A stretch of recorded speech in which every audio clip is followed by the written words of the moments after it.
Hello everyone, welcome back to another video where today I'm going to take you over all the latest Doctor Who news, some of which I missed and some of which is brand new, including a brand new cast member being announced for Season 2, as well as various interviews with Doctor Who magazine and a couple of other places, and the BBC idents as well. So yeah, we're going to be going over a few different things today, so make sure you have a nice drink, maybe a snack, sit down, relax, and enjoy the latest Doctor Who news.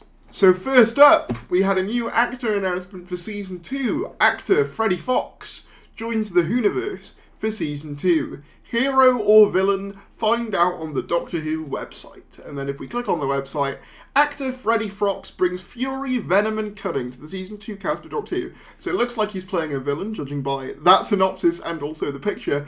The House of Dragon star joins the Whoniverse to cause trouble for the Doctor in a forthcoming episode. He appeared in fantasy epics on TV and Shakespearean tragedies on stage, but now Freddie Fox will be jumping aboard the TARDIS with the Doctor, Ncuti Gatwa, and Belinda Chandra Varadasethu for an adventure in space and time in the second season of Doctor Who, which airs in April. In the forthcoming episode, Fox is playing fearsome villain from another planet. Here's a first look at his character listed below.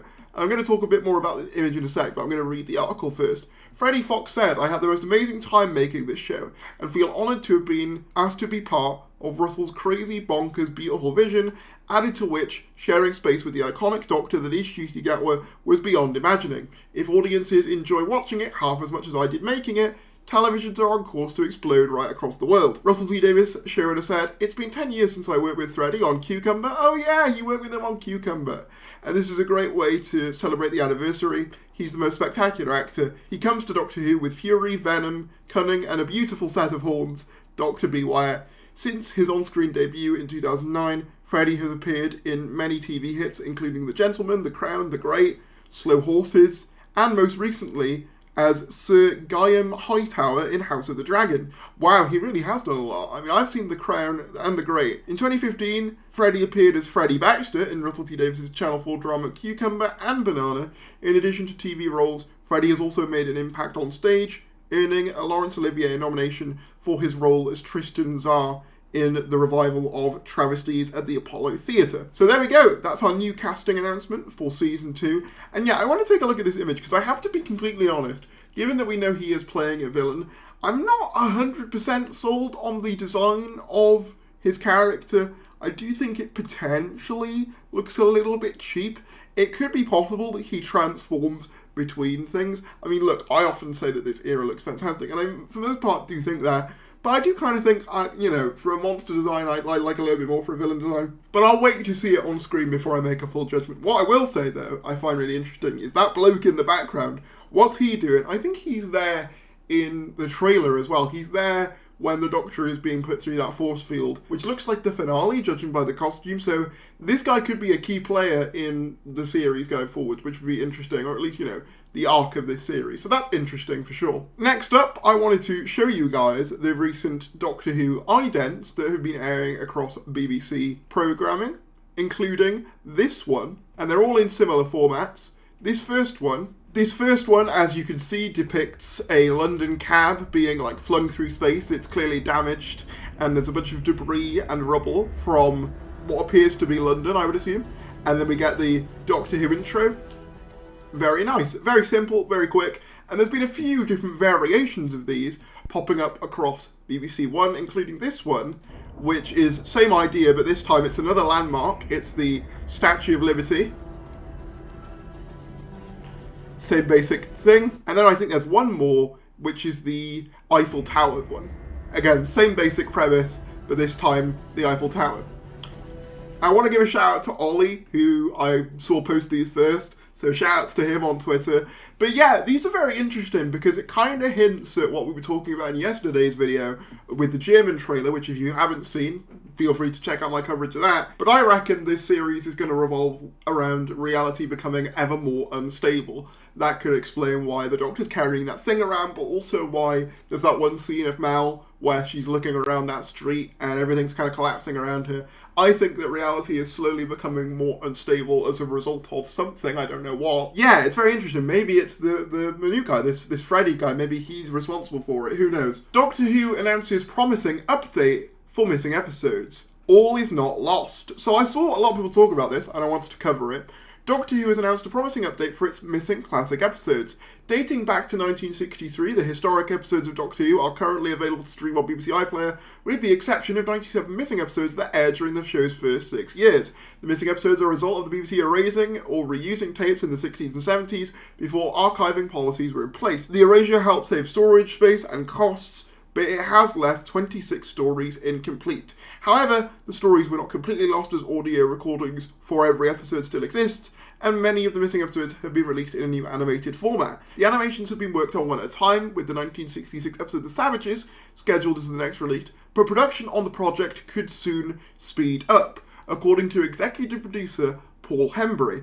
Speaking at a screening of the new animation at BFI South Bank, Hembury revealed that he is very hopeful of striking up a new agreement with BBC Studios that would allow them to animate multiple missing stories simultaneously. Rather than one at a time, what we actually want to do is accelerate the rate at which we make them, he said via radiotimes.com. What we want to do, and I believe at this stage we will do, is to get the next one started reasonably soon, but before completing that one, we start the one after that. That's the goal. Things are coming together quite well. We don't have a signed agreement, but we're very hopeful of being able to do more. The missing stories have been individually released on DVD and Blu-ray, but Hembury explained the future animations could instead be part of a season box set. That's exactly the approach we're talking about, he said. So interesting, it's looking like potentially we could be getting more funding for these, or at least, an acceleration of the releases of these missing episode animations, which is interesting because, it indicates more funding for Doctor Who related projects, which again kind of throws into question this whole idea that the BBC is going to can it.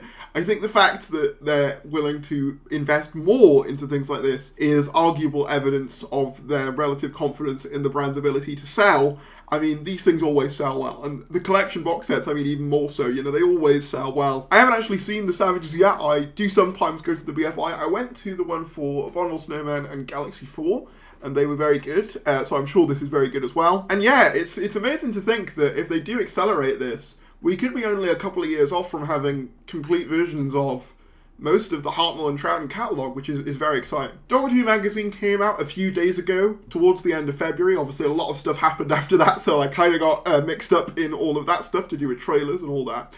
But we did get the 28 days later result for Joy to the World's viewing figures, and this comes from Tom Spilsbury, who's the ratings expert over at DWM. The 28-day ratings for Christmas week have now been revealed, with Doctor Who special Joy to the World adding further viewers during January. DWM's rating expert Tom Spilsbury says the episode had a 28-day figure of 6.38 million, up from 5.91 million after the initial 7-day cutoff point, which was reported last issue. This makes it, by some margin, one of Ncuti Gatwa's most watched episodes so far, behind only his first, The Church on Ruby Road. It is one of only 9 programmes broadcasting Christmas week to have broken the 6 million mark, after being available for over a month, with Gavin and Stacey, the finale, leading the way with an incredible 20.5 million. Still insane. The War Games in Colour, meanwhile, increased to 425,000 after 28 days of catch-up, with the initial 370,000, which is an extremely healthy number for BBC4. Yeah, obviously, you're not going to have millions of people tuning into a colourised version of a 16 story on BBC4, but that's a good result for them. But yeah, the second most viewed Ncuti Gatwa episode of Doctor Who, as far as I can tell, which makes sense. I've always said the removal of the Christmas episode was genuinely a bad idea, and I think it just shows that both of the, highest viewed episodes of recent memory have both been Christmas specials, outside of the 60th, of course. They've both been the Christmas specials, both Church on Ruby Road and Joy to the World getting around 6 or 7 million compared to, the main show getting around 3 or 4 million. I think it's evidence that the Christmas special slot is a good one for Doctor Who, and it always performs decently well there. So I hope that remains, even if, we get a break this year. There was also a very interesting interview in Doctor Who magazine with Waris Hussein, who is the first director of Doctor Who. Legendary Doctor Who director, if the Doctor is gay, let's see it, but don't lose the mystery. Queerness matters, queerness shapes you.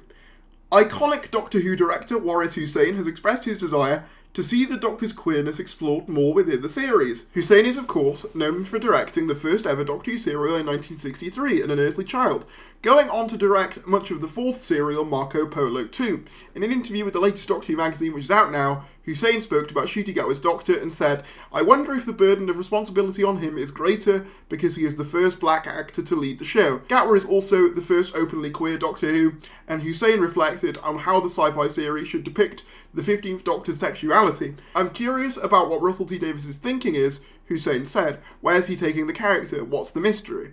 If Russell T Davies had made the Doctor queer, is there a reference to it? There should be a curiosity among the people the Doctor meets. There is no point in saying, well, it doesn't matter. It does. Queerness matters, queerness shapes you. I've grown up with that mentality, I can't get rid of it. So it must shape the Doctor. If he's gay, let's see it, but don't lose the mystery." And then they just go on to do a general kind of overview of everything else going on with the show. But I agree. I think, like, if you're going to do it, do it. Don't do half measures, just go for it. But don't lose that mystery of the character. I don't want it to become, like, the only thing that defines the character. And that's not even just, like, a gay thing. I felt the same way with Rose in Series 2. I felt that being so omnipresent within Series 2 did weaken Series 2 substantially. I am in the camp of people who quite likes Rogue as, like, a potential love interest for the Doctor because I see them as on similar levels to each other.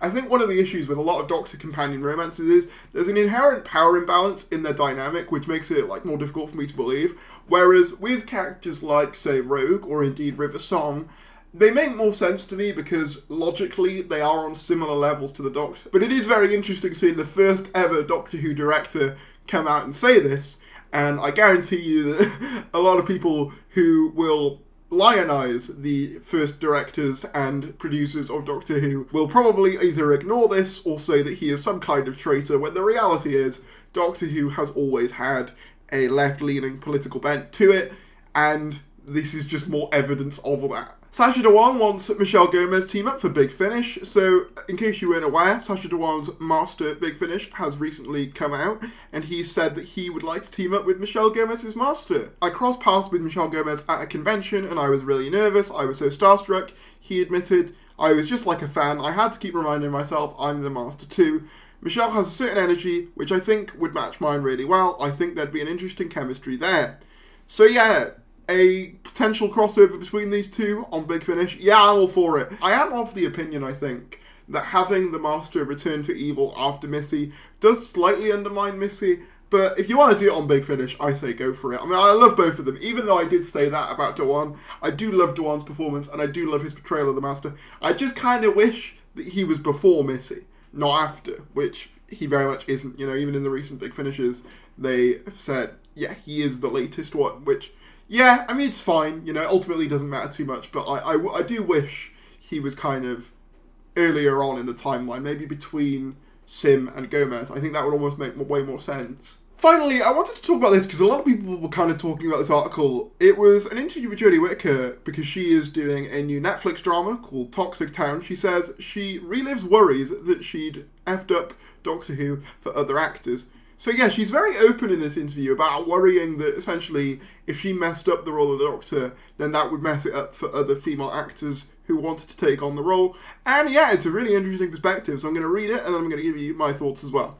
More than 2 years after her first appearance in the TARDIS, Jodie Whittaker has opened up about the worries she had when she was first cast as the Doctor, explaining she was scared she'd effed it for other actors. Whittaker, who leads the cast of the new Jack Thorne-penned Netflix drama Toxic Town, made comments during a new interview with The Times, reflecting on the pressure she faced as the first woman in the role. "Everyone's Doctor until then was a white man," she said. "They are very different actors, but they all fit a specific mould, and I didn't. If Peter Capaldi hadn't been good as the Doctor, it would only have reflected on him. Whereas I felt that if I wasn't very good at this, I've effed it for other actors. I think it's completely unacceptable if that was the case, but that's how I felt." And to be honest, it's something I'd never really thought about, but I do think it's a valid point. The pressure of being the first female Doctor probably was immense. The idea that if you put a foot wrong, you've essentially discredited the idea for anyone else in the future probably would weigh on you. Even though I don't think that someone deserves that level of pressure, it probably is true to a certain extent that you would at least feel that within yourself. So I completely understand why that would feel that way. Elsewhere in the interview, Whittaker explained her frustrations about the idea that the Doctor might no longer be seen as a role model for boys simply because the character was being played by a woman. "It's never been questioned that I had to look up to men," she said, "so it was fascinating that for some, we women could not be role models. The Doctor is still the Doctor, but also I was playing an alien, my gender isn't the issue. So this is an interesting one, and to a certain extent I agree. However, one point I will say, and while I do think that men can look up to women, and indeed it's good for men to look up to women as well, I do think there's something to be said for the Doctor being a somewhat outlier in male protagonists, in that a lot of other male protagonists are very physical and very aggressive often, and very, sometimes even violent, and the Doctor is kind of an interesting kind of juxtaposition to that, as someone who is a lot more focused on his brain and compassion and empathy, and I think that that is an important role model for boys to have as well. Again, I'm not saying that that means that you can never do a female Doctor again. Indeed, I think there's a lot more potential in a female Doctor that we haven't seen explored yet. But I am just saying I do understand the point that there aren't many role models for boys that don't resort to let's just punch everything. And I do think that's an important thing for boys to have, especially now where, you know, we're seeing the rise of people online who are promoting a very toxic, like, masculine identity, and I think having a role model who is a man who is more open and, you know, uses his brain more is a healthy thing and a good thing for boys to have. But that's not me for a second saying that the Doctor has to be the only one to do that. Meanwhile, she explains that she never read nasty tweets written about her during her stint on the series, as she avoids social media. I'm sure people wrote, "I hate your Doctor because I go la la la la. I've got such a false sense of who I am," she said. And then, yeah, it goes on to talk about Toxic Town a little bit. Now, you guys all know that I'm not, like, a massive 13th Doctor fan personally. However, I never really begrudged Jodie for that fact. I think it's mostly just for me, it's just the writing. And at the end of the day, she didn't write it. So, you know, what can I say? She seems nice enough. Every interview I've seen of her, she seems really nice. And I believe she was on television this morning, so I wish her the best for any future project she does. And I do agree that I can imagine the pressure being immense on her, and I don't envy that at all. But that's about all the news I have time for. Let me know what you guys think about any of the stories in the comments below. If you did enjoy the video, be sure to give it a like. Subscribe if you're new, and I'll see you later.